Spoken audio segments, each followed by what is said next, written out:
di dalam kajian kita di awal-awal apa yang kita sampaikan tentang rasa non fisik yang tidak kelihatan.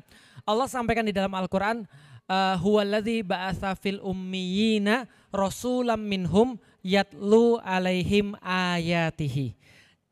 Tanda-tanda ketika seseorang berkenalan dengan Allah, dia mengetahui tanda-tanda Allah, dari situ dia baru bisa mencintai Allah. Jadi contoh kayak gini nih misalnya. Mengenal Allah itu sama seperti mengenal manusia. PDKT ke Allah sama seperti PDKT buat manusia.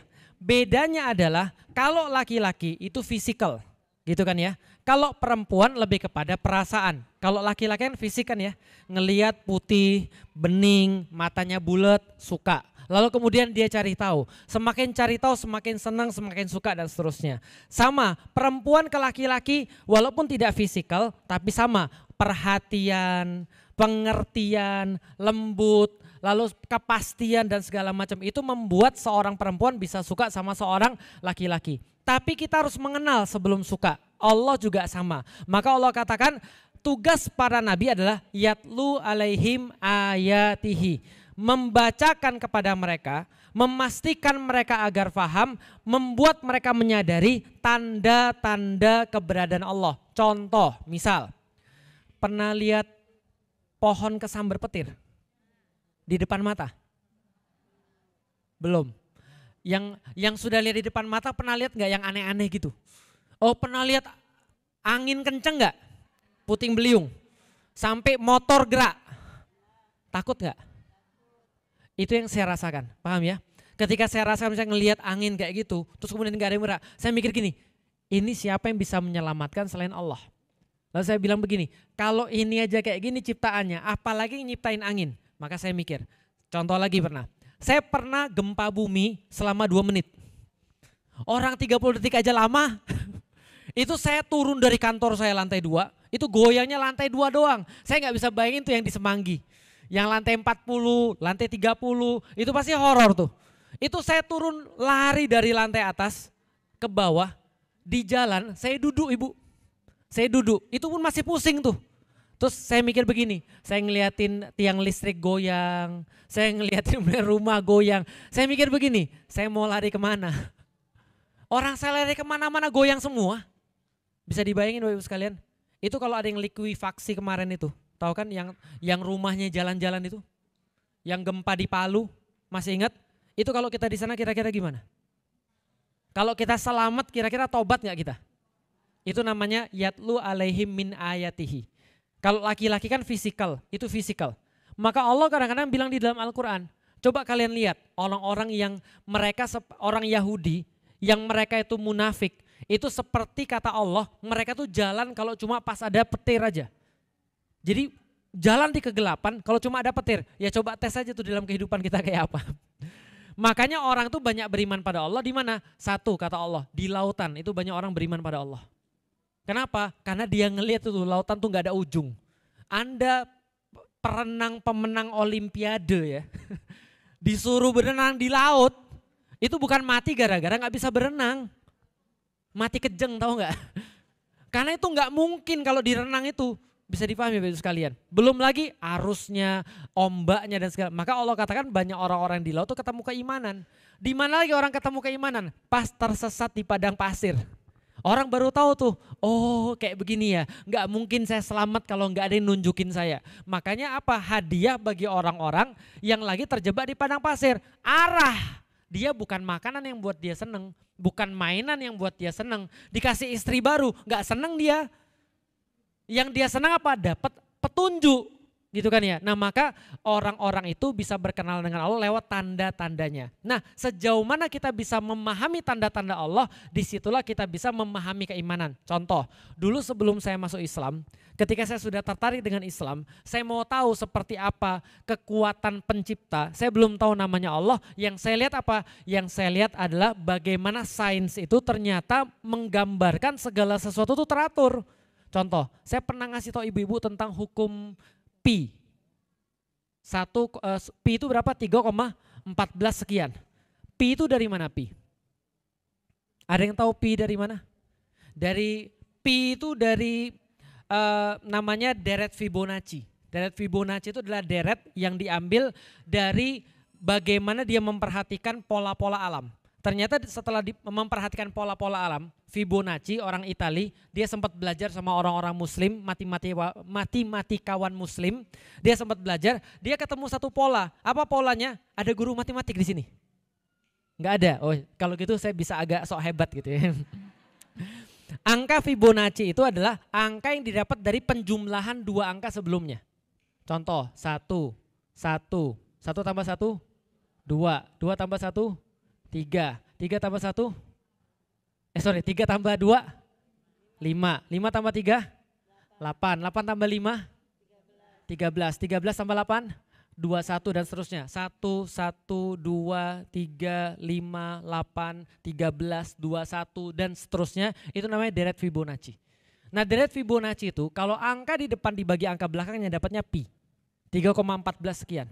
Bisa difahami sampai di sini Bapak sekalian. Itu namanya golden ratio di dalam dunia ini, dunia pola ini. Contoh golden ratio, lihat ya, contoh golden ratio. Nih, dari ubun-ubun sampai ke sini, sampai ke dagu, dibagi dengan ini dari apa namanya nih, pelipis, bukan pelipis apa nih? Apa nih? Jidat. Ya pokoknya di antara tengah-tengah alis nih, sampai kemudian dagu itu pi. Jelas sampai di sini? Contoh lagi. Nih lihat nih ya, dari alis sampai ke dagu dibagi dari ujung hidung sampai ke dagu itu pi. Dari ujung hidung sampai ke mulut, dari mulut sampai ke dagu itu pi.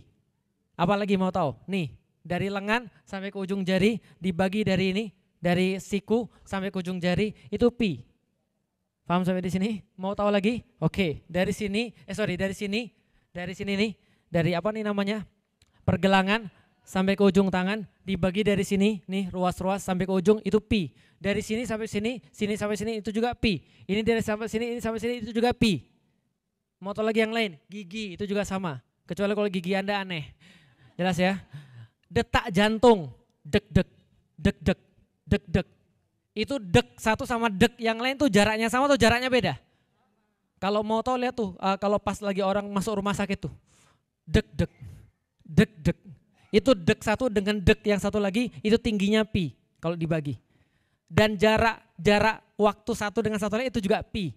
Tahu DNA double helix? DNA pernah tahu pas gambar biologi di SMP gambar DNA? Apa gambarnya spiralnya sama atau spiralnya enggak sama? Itu antara beda satu spiral dengan spiral yang satu lagi itu juga pi. Jelas sampai di sini? Pertanyaannya, itu yang nyiptain main-main. Sedetail itu Allah nyiptain Anda. Bisa difahami sampai di sini?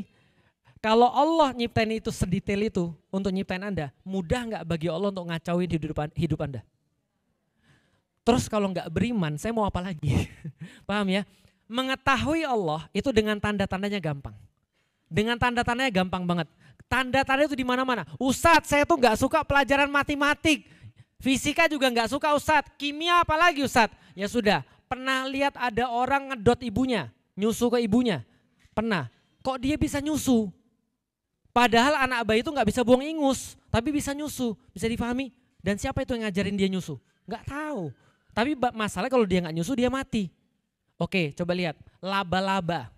Laba-laba lahir. Itu diajarin sama bapaknya. Gini loh nak cara buat jaring laba-laba. Dia bisa atau tidak? Dia bisa. Oke, pertanyaan saya sederhana. Coba lihat tuh. Allah mengambil perumpamaan di dalam Al-Quran tentang kambing. Kambing itu makan rumput, ya kan ya? Makan rumput. Di antara makan rumput ada yang jadi darah, ada yang jadi kotoran, ada yang jadi susu. Itu di kelenjar yang sama-sama di situ-situ juga. Ayo loh gimana? Bingung? Kekuasaan Allah. Madu makan bunga jadi, madu makan bunga. Lebah makan bunga jadi madu. Anda makan bunga jadi apa? Paham sampai di sini? Ya kadang-kadang perkara-perkara sederhana itu aja. Allah menciptakan segala sesuatu, ya udahlah gak usah bilang Allah. Tuhan pencipta alam semesta ini menciptakan segala sesuatu. Bagi orang yang mikir akan merasa ini bukan diciptakan sia-sia.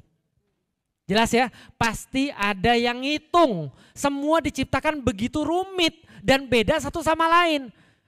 Tanahnya itu-itu aja, air hujan itu-itu aja, kopinya juga itu-itu aja tanamannya. Tiba-tiba ada yang kopi rasanya asem, ada yang kopi rasanya pahit, ada yang kopi rasanya bunga dan segala macam. Siapa yang bikin? Gak tahu. Sekarang gini, Anda pernah lihat bunga lili hujan itu? Yang bawang-bawang itu yang ada bunga itu? Itu bunganya macam-macam gak? Lah itu air hujannya sama loh. Bisa dipahami? Itu air hujannya sama, tanahnya sama, yang beda apa? Itu kan beda gen Ustadz. Iya sekarang coba buat yang kayak begitu bisa atau enggak? Di situ kemudian kita baru merasa ternyata yang buat itu enggak main-main. Makanya Allah katakan Allah tidak malu membuat perumpamaan bahkan lebih rendah daripada nyamuk. Tahu nyamuk? Kecil atau besar? Kata Allah ada yang lebih kecil daripada nyamuk. Ada ba'udotan, fama fauqoha, dan lebih kecil daripada nyamuk. Apa itu lebih kecil daripada nyamuk? Peneliti itu ngeliatin nyamuk diperbesar, ada kutu nyamuk. Bisa dipahami ya, ada kutu nyamuk. Anda pernah nonton film Marvel Ant-Man gitu? Nah, belum pernah nonton, ya udah jangan nonton. Saya mau ngasih tahu quotes-nya aja.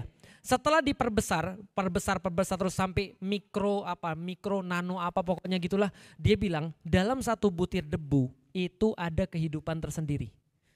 Ada makhluk-makhluk yang Anda gak pernah lihat. Dalam sebutir kehidupan itu adalah satu alam semesta sendiri menurut film itu. Tapi ada benarnya, kenapa? Ada banyak hal yang kita nggak bisa lihat yang justru membantu diri kita. Dan semuanya teratur, semuanya tidak ada yang sia-sia. Semuanya mengikuti pola tertentu. Bisa dipahami Bapak Ibu sekalian? Makanya itulah namanya detail atau tanda-tanda keberadaan Allah. La ayatan, kata Allah, la ayatan itu artinya adalah terdapat tanda-tanda, terdapat ta'aruf, terdapat perkenalan liqaumi yatafakkarun, bagi orang-orang yang mau mikir. Makanya kita bahas tentang Nabi Adam. Kenapa Nabi Adam berbeda dengan yang lain? Karena Nabi Adam dikasih akal, makanya bisa melihat tanda-tanda keberadaan Allah. Sebaliknya Bapak, orang yang tidak punya akal tidak disuruh mengenal Allah. Makanya kan kita cerita kemarin kan ingat tentang monyet? Ingat tentang monyet kan ya? Monyet disuruh pilih antara duit 1 miliar sama segepok pisang. Yang dia pilih pasti pisang. Kenapa dia pilih pisang? Karena monyetnya gak bisa mikir. Berarti kalau ada orang gak bisa mikir, bukan gitu. Enggak, maksudnya gini, Islam itu hanya cocok bagi orang-orang yang gak mikir. Kalau Anda gak mikir, Islam hanya cocok bagi orang yang mikir. Kalau Anda tidak mikir, Allah bilang gak apa-apa Anda gak beriman.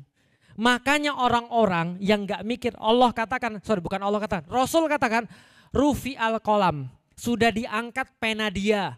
Kalau dia sudah gak mikir, contoh ya, bapak-bapak stroke, kerjaannya marah. Dikasih makan, dilempar piringnya.